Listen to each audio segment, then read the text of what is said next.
It's just a big empty space. And so that's hard. 19 months after Peggy and Michael Byers' son, Charles, was shot and killed by Chesterfield police, they say the grief can still be crippling. And it's not just the fact that Charlie died, but it was the way he died that makes it even more painful, especially as his parents. You know, we carry that in our hearts all the time.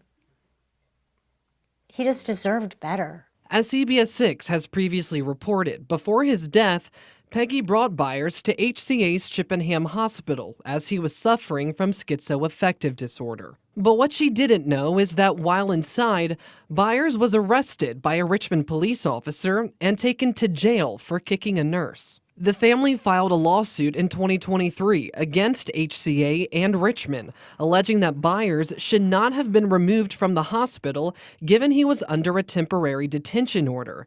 That means the court required that Byers receive mental health treatment in a psychiatric facility for up to 72 hours, but that did not happen. This week, all parties reached a settlement agreement for an undisclosed amount. I feel like that we did reach a just settlement, and we're happy to have that part of the case behind us. Because of this incident, Richmond Police Chief Rick Edwards directed a new policy requiring that all officers confirm whether any person they encounter in a medical facility is subject to a hospital committal order before taking action.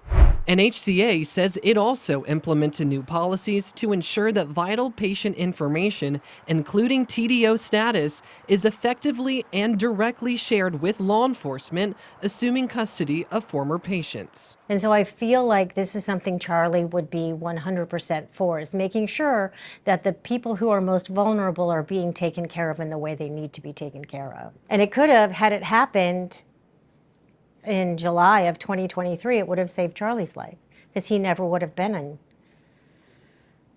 in the position that he was put in. Now, the Byers are also suing Chesterfield police for excessive force and negligence, alleging that Officer Gordon Painter failed to de-escalate and that Byers was not a threat at the time of the shooting because he was retreating.